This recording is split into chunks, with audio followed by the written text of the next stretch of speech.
हम लेसन 1 में आज आकाश दर्शन हमारा जो लेसन 1 है आकाश दर्शन, उसमें हम पढ़ेंगे ग्रह अब 9 नहीं केवल 8। ग्रह ऐसे खगोलीय पिंड होते हैं जो सूर्य की परिक्रमा करते हैं। ये तारों की तरह स्वयं प्रकाश उत्सर्जित नहीं करते हैं, किंतु अपने ऊपर पड़ने वाले सौर प्रकाश को परावर्तित करते हैं, इसलिए तारों की तरह चमकदार दिखाई देते हैं। तो ग्रह किसे कहते हैं? ग्रह जो है वो एक खगोलीय पिंड है। ये सूर्य की क्या करते हैं? परिक्रमा, और प्रकाश को क्या करते हैं? उत्सर्जित करते हैं। बुध, शुक्र, पृथ्वी, मंगल, बृहस्पति एवं शनि की खोज प्राचीन खगोलविद ने कर ली थी, क्योंकि ये सामान्यतः आँखों से देखे जा सकते हैं। अरुण, वरुण और यम की खोज दूरबीन के आविष्कार के बाद की जा सकी। इस प्रकार पूर्व में सूर्य के कुल 9 ग्रह माने जाते रहे।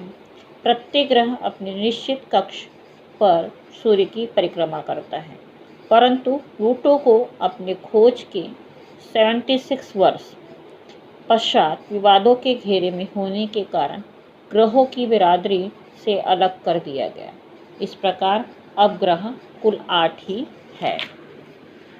कुछ ग्रह के ज्ञात उपग्रह हैं। उपग्रह ऐसा खगोलीय पिंड होता है जो किसी दूसरे ग्रह की परिक्रमा करता है। चंद्रमा पृथ्वी का प्राकृतिक उपग्रह है। बृहस्पति, शनि, वरुण जैसे ग्रहों के एक से अधिक प्राकृतिक उपग्रह होते हैं।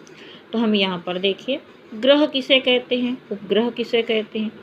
ग्रह और उपग्रह दोनों खगोलीय पिंड है, लेकिन जो खगोलीय पिंड ग्रह की परिक्रमा करता है उसको हम उपग्रह कहते हैं, और जो खगोलीय पिंड सूर्य की परिक्रमा करता है उसको हम ग्रह कहते हैं। आइए हम यहाँ पर ग्रहों के बारे में जानें। पहला हमारा ग्रह है बुध। ये बुध ग्रह है। यह सूर्य के सबसे समीप का ग्रह होता है। अधिकांश समय यह सूर्य के प्रकाश के कारण हमको दिखाई नहीं देता, क्योंकि ये सबसे नज़दीक का ग्रह है। सूर्य के निकट होने के कारण यह सबसे ज़्यादा अत्यधिक गर्म होता है। बुध के अधिकांश लक्षण जैसे व्यास, द्रव्यमान चंद्रमा के लगभग समान है। चंद्रमा के समान ही बुध पर भी किसी तरह का वायुमंडल नहीं है तथा धरातल चट्टानी एवं पर्वतीय है। इसका कोई भी ज्ञात उपग्रह नहीं है। दूसरा ग्रह है हमारा शुक्र।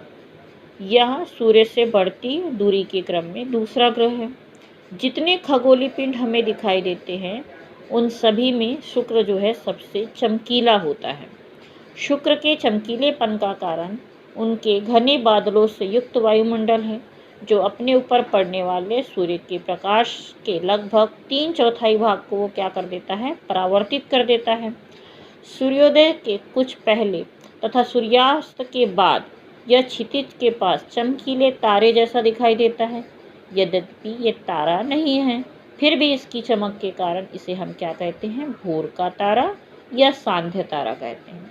इसका जो द्रव्यमान होता है पृथ्वी के द्रव्यमान का लगभग 4/5 होता है, जबकि दोनों का व्यास लगभग समान है। शुक्र का अपना कोई भी उपग्रह नहीं होता है।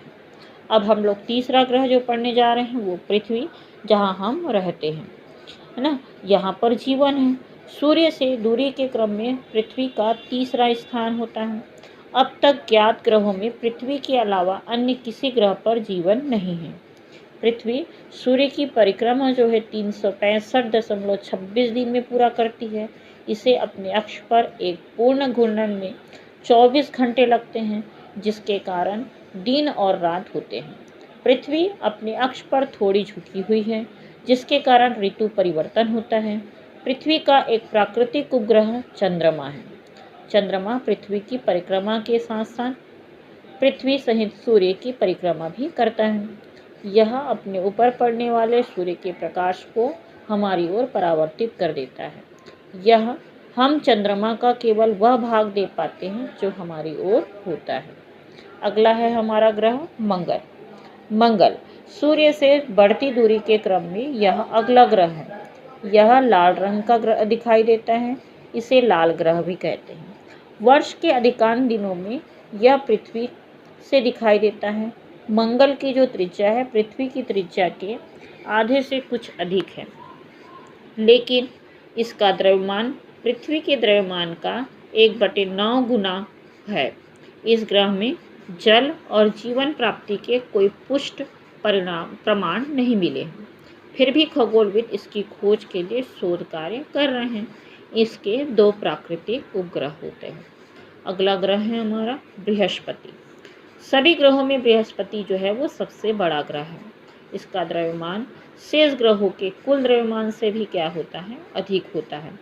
सूर्य से पृथ्वी की दूरी उससे पहले 4 ग्रहों की सूर्य से दूरियों को जोड़ने से प्राप्त दूरी से भी अधिक है। सूर्य से इस तक पहुँचने वाली ऊष्मा तथा प्रकाश की मात्रा पृथ्वी और मंगल की अपेक्षा बहुत कम होती है, किंतु यह ग्रह शुक्र तथा कभी कभी मंगल के अतिरिक्त अन्य ग्रहों की तुलना में अधिक चमकदार दिखाई देता है। इसका कारण इसके घने बादलों से युक्त वायुमंडल जो अपने अधिकांश प्रकाश को क्या कर देता है, परावर्तित कर देता है। बृहस्पति के 28 ज्ञात उपग्रह है। अगला है हमारा ग्रह शनि। सूर्य से दूरी के क्रम में यह ग्रह 6वें स्थान पर है। सूर्य से इसकी दूरी पृथ्वी की दूरी से लगभग दोगुनी होती है।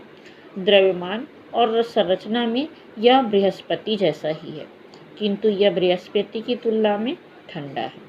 इसके चारों ओर पाए जाने वाले 3 वलयों के कारण यह ग्रह ग्रहों से भी अधिक सुंदर दिखाई देता है। यह इन वलयों को दूरबीन की सहायता से देखा जा सकता है। शनि के ज्ञात उपग्रहों की संख्या 30 है। अगला हमारा ग्रह है अरुण। दूरबीन की सहायता से खोजा गया यह पहला ग्रह है।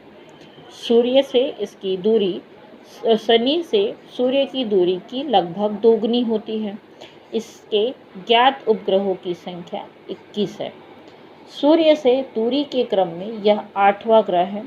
वरुण, इसके उपग्रहों की संख्या 8 है। सूर्य से अधिक दूरी होने के कारण यह ठंडा है। यम अब ग्रहों की बिरादरी से बाहर क्यों है? सभी ग्रहों की तुलना में सूर्य से सर्वाधिक दूरी पर स्थित यह पिंड आकार में बहुत छोटा है। सूर्य से प्रकाश को इस तक पहुँचने में 32 घंटे का समय लगता है। कई वर्षों से प्लूटो को ग्रह माने जाने पर विवाद चलता रहा। अंततः 24 अगस्त 2006 को अंतर्राष्ट्रीय खगोल विज्ञान संघ की प्राग में हुई बैठक ने ग्रह की परिभाषा निर्धारित की, जिसके अनुसार ग्रह उस पिंड को कहा जाएगा जो सूर्य का चक्कर लगाता हो, जिसमें इतना द्रव्यमान हो कि गुरुत्वाकर्षण के कारण आकार गोल हो, जिसकी परिक्रमा पथ साफ हो, जिसमें अन्य खगोलीय पिंड मौजूद न हो। अब प्रश्न यह उठता है कि प्लूटो ग्रह क्यों नहीं है? प्लूटो सूर्य का चक्कर अवश्य लगाता है, परंतु छोटा और कम द्रव्यमान होने के कारण पूर्णतः गोल नहीं है। दीर्घवृत्ताकार कक्षा में चक्कर लगाने के दौरान वह नेपच्यून की कक्षा को काटते हुए भीतर चला जाता है। इसके अलावा अन्य ग्रह लगभग एक ही तल में सूर्य की परिक्रमा करते हैं, जबकि प्लूटो इनमें लगभग 17 अंश का कोण बनाता है। इन सब कारणों से इसे ग्रह की बिरादरी से बाहर कर दिया गया और इसे वामन ग्रह का दर्जा दिया गया। तो अब हम लोग अभी तक जो पढ़े हैं उससे जो प्रश्न बनते हैं वो प्रश्न है कि सबसे बड़ा ग्रह जो है वो बृहस्पति है।